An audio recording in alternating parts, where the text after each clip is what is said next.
Morning my dear students. आज हम बात करेंगे adrenergic sympathetic neurotransmitter synthesis, storage and release. उसके बाद हम क्या करेंगे, बात जो न्यूरोट्रांसमीटर बनेगा वो कहाँ जाके स्टोर होगा और फिर वो रिलीज होगा। तो रिलीज होने के बाद वो कहाँ कहाँ कौन कौन से रिसेप्टर पे बाइंड होगा और कितने टाइप्स के रिसेप्टर होते हैं एड्रीनर्जिक रिसेप्टर्स, है ना। सो इसके बारे में आज हम टोटल बात करेंगे और उसका एक्शन क्या होता है। रिसेप्टर पे जाके जब बाइंड करेगा न्यूरोट्रांसमीटर तो उसका एक्शन क्या होगा, हम सारी चीज आज के लेक्चर में हम डिस्कस करेंगे। क्लासिफिकेशन भी बात करेंगे, जैसे सिंपैथोलाइटिक सिंपैथोमाइमेटिक क्या होता है। तो सिंपैथोलाइटिक आज बात करेंगे। तो आज हम क्या क्या चर्चा करेंगे, आज हम चर्चा करने जा रहे हैं कि एड्रीनर्जिक, जिसको हम सिंपैथेटिक भी कहते हैं, उसका न्यूरोट्रांसमीटर जो होता है, जो केमिकल मेडिएटर होता है न्यूरोट्रांसमीटर, उसका सिंथेसिस कैसे होगा और कहाँ जाके स्टोर होगा, उसका रिलीज के बारे में बात करेंगे। और हम एड्रीनर्जिक जो रिसेप्टर होते हैं उसके बारे में बात करेंगे, कितने टाइप्स के रिसेप्टर होते हैं और उनका फंक्शंस क्या है ना, क्या क्या एक्शन है। तो चलिए स्टार्ट करते हैं। जैसा कि हम पहले भी बात कर चुके हैं कि पैरासिम्पैथेटिक एंड सिंपैथेटिक। पैरासिम्पैथेटिक को हमने क्या कर दिया था, कॉलिनर्जिक कर दिया था, जो कि हो चुका, वो पार्ट हो गया पैरासिम्पैथेटिक एंड कॉलिनर्जिक का सारा चीज हो गया कंप्लीट। इंग्लिश में भी हिंदी में भी दोनों वीडियो आ चुका है।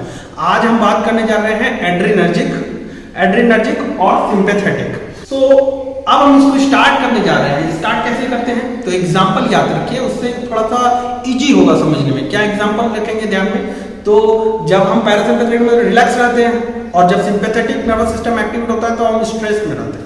जब स्ट्रेस में रहते हैं तो सिंपैथेटिक नर्वस सिस्टम स्टार्ट होता है। तो हमने एक एग्जांपल बताया था पहले कि कुत्ता आपके पीछे अचानक से पड़ता है। तो कुत्ता जो पीछे पड़ता है, जैसे आप सुनसान रास्ते में जा रहे हैं और सुनसान रास्ते में जाते के साथ में आपको एक आवाज सुनाई देगा, तो आवाज जो सुनाई दिया, तो आवाज सुनाई दिया तो ये कहाँ जाएगा, ऑडिटरी कैनाल में ऑडिटरी नर्व्स होते हैं। सो वो न्यूरॉन सेंसरी न्यूरॉन्स जो है वो कहाँ जाएगा, ब्रेन में लेकर के मैसेज जाएगा। सेंसरी न्यूरॉन्स कहाँ लेके जाएंगे, ब्रेन में मैसेज लेकर के जाएंगे।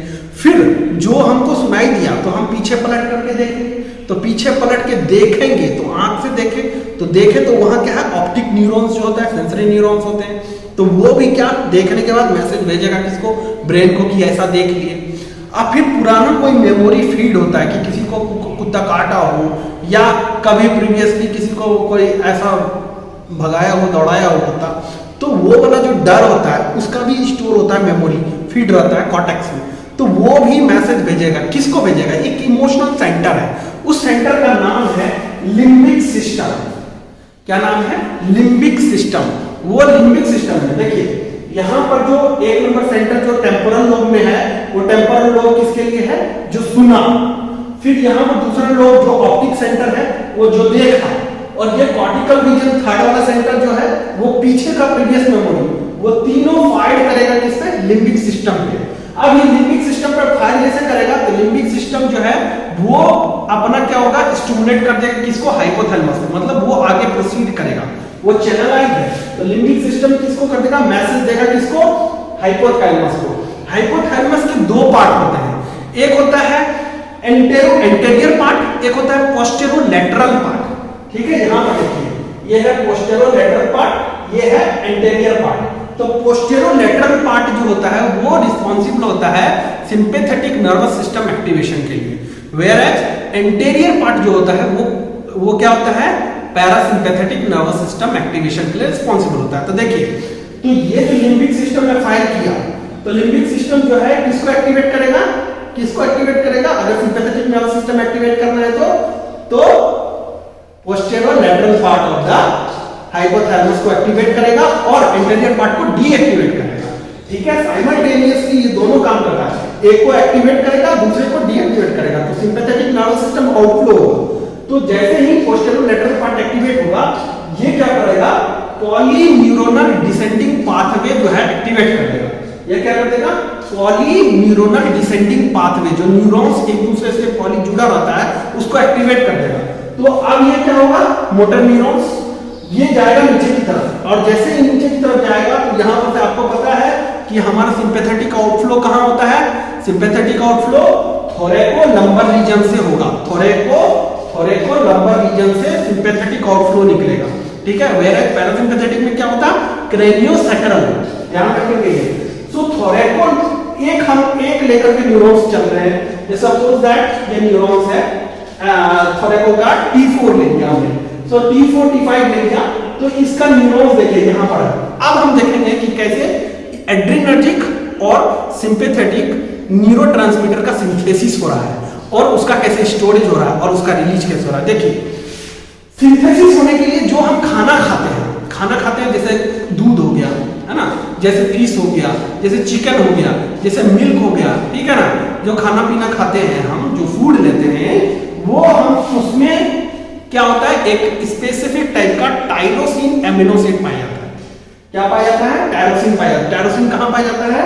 चिकन में पाया जाता है, मिल्क में पाया जाता है, कुछ फिशेस में पाया जाता है। फिश में टर्की फिश होता है, तो टर्की फिश उसमें पाया जाता है, कुछ नट्स में पाए जाते हैं, आलमंड्स में पाया जाता है, बेसिकली सीड्स वगैरह में भी ये पाया जाता है, जैसे आलमंड सीड हो गया, जैसे सीसम का सीड हो गया।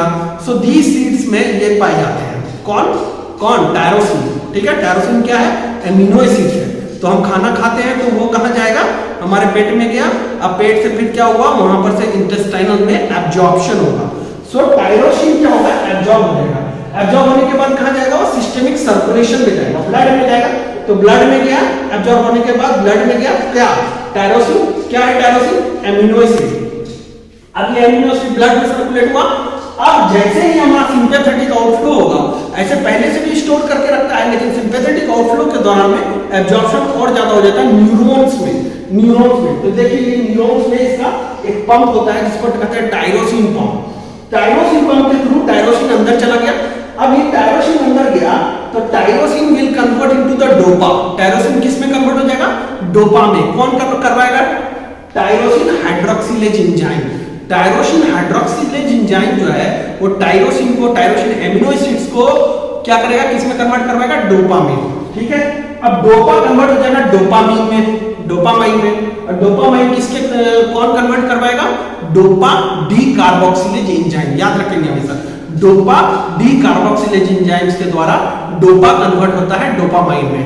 कैसे कन्वर्ट करेगा? डोपा से अगर एक कार्बन डाइऑक्साइड निकल जाता है तो वो डोपामाइन में कन्वर्ट हो जाता है, अमाइन ग्रुप जुड़ जाता है। ठीक है, सो डोपामाइन ग्रुप, सो डोपा डी कार्बोक्सिलेज एंजाइम्स के प्रेजेंस में dopa will convert into the dopamine.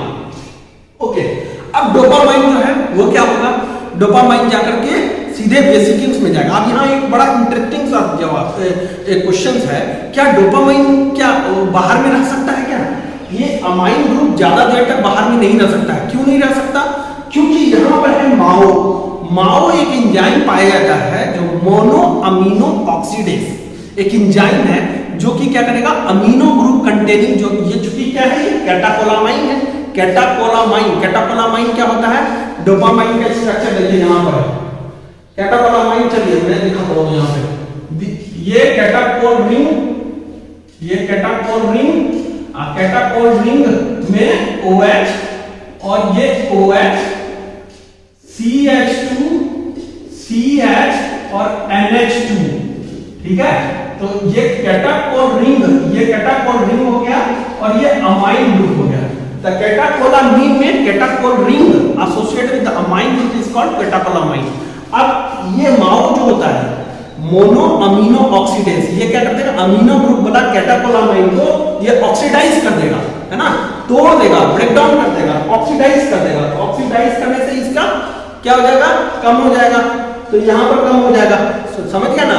तो इसीलिए ये तुरंत इमीडिएटली क्या होता है? डोपामाइन ये तुरंत पंप के द्वारा ये स्टोर हो जाता है। कहाँ चल जाता है? वेसिकल में। वेसिकल में जैसे जाएगा तो डोपामाइन कन्वर्ट हो जाएगा नॉरएपिनेफ्रिन में। क्या हो जाएगा? नॉरएपिनेफ्रिन में डोपामाइन कन्वर्ट हो जाएगा। नॉरएपिनेफ्रिन में कन्वर्ट करने वाला जो एंजाइम होता है उसको क्या कहते हैं? Dopamine beta hydroxylase enzyme. क्या कहते हैं? डोपामाइन बीटा हाइड्रोक्सिलेज एंजाइम जो होता है वो डोपामाइन को नॉरएपिनेफ्रिन में कन्वर्ट कराता है। तो नॉरएपिनेफ्रिन क्या है? यही है न्यूरोट्रांसमीटर जो क्या करता है? सिंपैथेटिक एड्रेनर्जिक सिम्टम्स को एग्रावेट करता है। अब देखिए, अब ये तो हो गया सिंथेसिस हो गया, नॉरएपिनेफ्रिन बन चुका है आपका, न्यूरोट्रांसमीटर बन गया। अब ये जाकर के छोटे छोटे वेसिकल्स में ग्लोब्यूल्स के फॉर्म में स्टोर हो जाता है। तो ये सिंथेसिस हो गया, ये स्टोर हो गया। अब रिलीज कैसे होगा, तो पीछे का वीडियो में भी बताया है कैसे रिलीज होगा। तो यहाँ पर क्या होगा, सिनेप्टोब्रेनिन होगा, इसके एंड में सिनेप्टोब्रेनिन होगा, और यहाँ पर क्या होगा, सिंटैक्सिन होगा। अब ये सिनेप्टोब्रेनिन सिंटैक्सिन अट्रैक्ट होगा, वही पुराना चीज कि वहां से डीपोलराइजेशन स्टार्ट होगा, डीपोलराइजेशन स्टार्ट होगा तो सोडियम अंदर आएगा, तो पॉजिटिव पोटेंशियल इंक्रीज होगा, पॉजिटिव पोटेंशियल इंक्रीज होगा तो पोटेशियम फिट जाएगा, फिर क्या होगा, कैल्शियम का इन्फ्लक्स होगा, calcium is responsible for the attraction of these, दोनों को अट्रैक्ट करेगा और ये क्या करेगा, फ्यूज करवाएगा, वेसिक्यूल्स जाकर के कॉर्नर में फ्यूज हो जाएगा, और फिर कैल्शियम क्या करेगा, बस्ट करवाएगा और ये नॉरएपिनेफ्रिन बाहर आ जाएगा।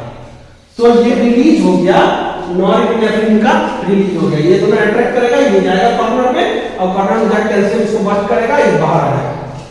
ठीक है, तो नॉरएपिनेफ्रिन क्या हो गया, रिलीज हो गया। अब नॉरएपिनेफ्रिन रिलीज हो गया, तो नॉरएपिनेफ्रिन कहां रिलीज हुआ, न्यूरोमस्कुलर जंक्शन, ये न्यूरॉन है, ये मसल है, तो न्यूरोमस्कुलर जंक्शन। अब ये डिफरेंट मसल्स है, मसल्स के सेल में नहीं क्या ये होगा, जैसे मान लीजिए कार्डियक मसल हो गया, अब कुत्ता आपके पीछे पड़ा हुआ है तो आप भागिएगा तो उसके लिए क्या चाहिए, हार्ट मसल जब तक एक्टिवेट नहीं होगा, पंप ज्यादा नहीं करेगा, ब्लड ज्यादा नहीं जाएगा तो मसल्स कैसे भागेगा, है ना, उसको ब्लड सप्लाई ज्यादा चाहिए, तो ब्लड सप्लाई ज्यादा चाहिए बॉडी पार्ट्स को, तो हार्ट बीट इंक्रीज हो जाएगा। अच्छा ठीक है, अच्छा आपको मसल्स वगैरह क्या होगा, एक्टिवेट होगा, मसल्स क्या एक्टिवेट हो जाएगा, पिपिल्स क्या होगा, डायलेट हो जाएगा, pupil will dilate for the far vision, आपको जाकर के कहां मुड़ना है, कौन गली में घुसना है, कुत्ता पीछे पड़ा हुआ है, तो उसके लिए फार विजन करने के लिए पिपिल क्या हो जाएगा, डायलेट हो जाएगा, है ना। तो इसी का उल्टा हम पैरासिम्पैथेटिक में बोले थे रिलैक्स होता है, तो पिपिल क्या हो जाता है, कॉन्स्ट्रिक्ट हो जाता है ना। तो अब हम बात करते हैं कि ये जो नॉरएपिनेफ्रिन रिलीज हुआ है न्यूरोमस्कुलर जंक्शन में, वो कहां बाइंड होगा, तो इसके लिए आपको पहले जानना होगा कि हमारे बॉडी में एड्रीनर्जिक सिंपैथेटिक के रिसेप्टर कितने पाए जाते हैं। ठीक है, तो सब रिसेप्टर को हम एड्रीनर्जिक रिसेप्टर को दो भाग में बांट देते हैं, एक तो हो गया अल्फा रिसेप्टर, अल्फा एड्रीनर्जिक, और दूसरा हो गया बीटा एड्रीनर्जिक। ठीक है, अब अल्फा एड्रीनर्जिक, अब बीटा एड्रीनर्जिक आप बोल रहे हैं, तो ठीक है, अल्फा एड्रीनर्जिक में कौन कौन हो गया भाई, तो अल्फा में हो गया अल्फा 1, अल्फा 2, बीटा में क्या हो गया, बीटा 1, बीटा 2 एंड बीटा 3। ठीक है, अब कहिएगा कि अच्छा ठीक है, alpha 1, alpha 2, beta 1, beta 2, beta 3, 5 तरीके का ये एड्रीनर्जिक रिसेप्टर हो गया, तो ये सभी पे जाकर के बाइंड करेगा, हाँ सभी पर जाकर के बाइंड करेगा, लेकिन कब किसका एक्शन कैसा होगा वो डिपेंड करता है। कैसे होगा दिखाते हैं आपको। ये नॉरएपिनेफ्रिन जो है रिलीज कर गया, अब ये रिलीज होने के बाद ये गया अल्फा 1 पे बाइंड हो गया, ये क्या हो गया, अल्फा 2 पे बाइंड हो गया, ये अल्फा बीटा 1 पे, बीटा 2 पे और बीटा 3 पर। ठीक है, बाइंड हो गया।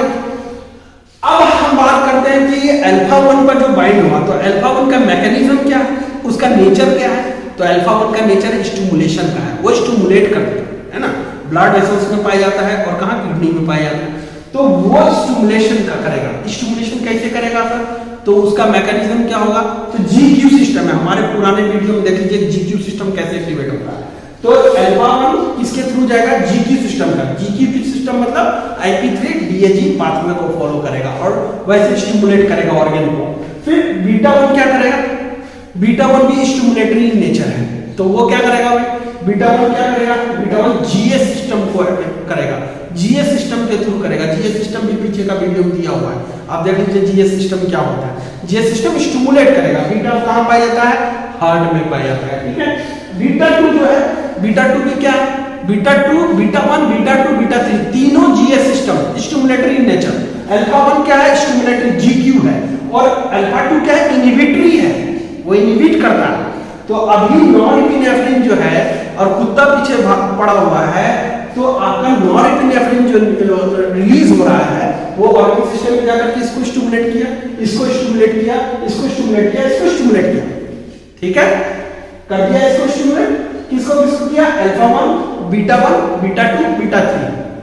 अब जो है मान लीजिए इसका यूज हो गया, इसका यूज हो गया मतलब कि जो है मैक्सिमम से मैक्सिमम 20% नॉरएपिनेफ्रिन यूज होता है, बाकी 80% को रीअपटेक कर दिया जाता है, 80% फिर से रीअपटेक को कर देते हैं, फिर से जाकर के वेसिकल में स्टोर हो जाता है।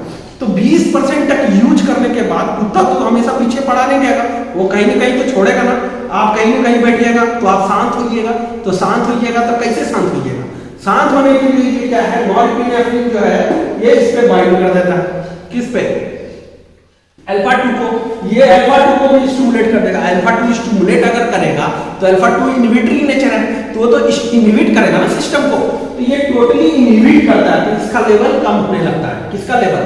नॉरएपिनेफ्रिन का लेवल कम होने लगता है। कैसे होने लगता है आप पूछिएगा, कैसे होगा?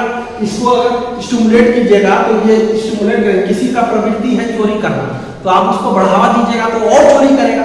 किसी का काम है गलत काम करना, तो और उसको बढ़ावा दीजिएगा तो और गलत काम करेगा। तो इसका नेचर है इनहिबिटरी, तो इनहिबिटरी नेचर को आप स्टिमुलेट कीजिएगा तो वो और इनहिबिशन करेगा। तो ये इनहिबिट कर रहा है। कैसे इनहिबिट कर रहा है? जीआई सिस्टम से। जीआई सिस्टम जाकर के साइक्लिक ईएमपी को डिक्रीज कर देगा। साइक्लिक ईएमपी जैसे डिक्रीज होगा तो ये डोपा डी कार्बोक्सिलेज एंजाइम पे इनहिबिट करके डोपामिन के कंसंट्रेशन को कम कर देगा। इसका कंसंट्रेशन कम होगा तो नॉरएपिनेफ्रिन का लेवल भी कम हो जाएगा। दूसरा क्या करता है भाई? दूसरा क्या करता है? तो ये जाकर करके ये इसके रिलीज को भी कम करवाएगा, है ना? रिलीज को कम कराएगा। किसके रिलीज को कम करवाएगा? नॉरएपिनेफ्रिन के रिलीज को कम करवाएगा। क्यों? क्योंकि ये कम बन रहा है। जब ये कम बन रहा है नॉरएपिनेफ्रिन तो ये कम रिलीज भी होगा, ठीक है? तो ऐसे काउंटर बैलेंस करता है, काउंटर बैलेंस। अब हमेशा पूरा चीज स्टिमुलेट, हमारा बॉडी हमेशा स्टिमुलेट नहीं रहता है, या हमेशा कोई चीज अगर स्टिमुलेट है तो स्टिमुलेटेड नहीं रहेगा, वो फिर जाकर के थोड़ा नॉर्मल होगा। Check and balance system of our body. हमारा बॉडी कहता है कि हम हमेशा कभी स्टिमुलेट नहीं रहेंगे, हम फिर थोड़ी देर बाद अपने नॉर्मल पोजीशन पे आएंगे। वो नॉर्मल कौन करता है? यही चेक एंड बैलेंस सिस्टम। इस कंडीशन में अल्फा 2 इज इनहिबिटरी नेचर, वो इनहिबिट करेगा। और दूसरा जो बच गया वो क्या होगा? अंदर जाकर करके फिर स्टोर हो जाएगा। समझ गया बात को? तो आज हम क्या बात कर लिए?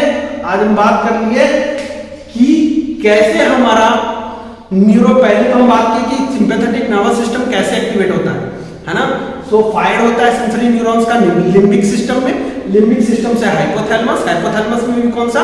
पोस्टेरोलेटरल पार्ट। पोस्टेरोलेटरल पार्ट एक्टिवेट होता है। फिर क्या होता है? पॉलीन्यूरोनल डिसेंडिंग पाथवे एक्टिवेट होता है। फिर पॉलीन्यूरोनल डिसेंडिंग पाथवे एक्टिवेट होने के बाद फिर यहाँ से फूड से जो है टायरोसिन वगैरह एब्जॉर्ब हो जाता है। टायरोसिन एमिनो एसिड एब्जॉर्ब होता है। टायरोसिन डोपा में कन्वर्ट होता है। डोपा डोपामिन में कन्वर्ट होता है। डोपामिन अंदर में वेसिकल में चला जाता है। फिर वेसिकल्स में क्या हो जाएगा? डोपामिन कन्वर्ट हो जाएगा नॉरएपिनेफ्रिन में। फिर सिनेप्टोब्रेविन सिंटैक्सिन अट्रैक्ट होगा और फिर जाके हमारा नॉरएपिनेफ्रिन कहाँ? न्यूरोमस्कुलर जंक्शन पर रिलीज हो जाएगा।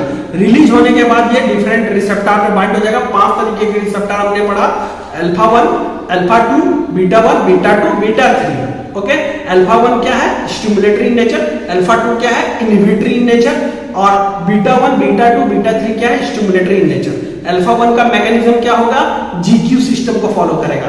अल्फा 2 का मैकेनिज्म क्या होगा? जीआई सिस्टम को फॉलो करेगा।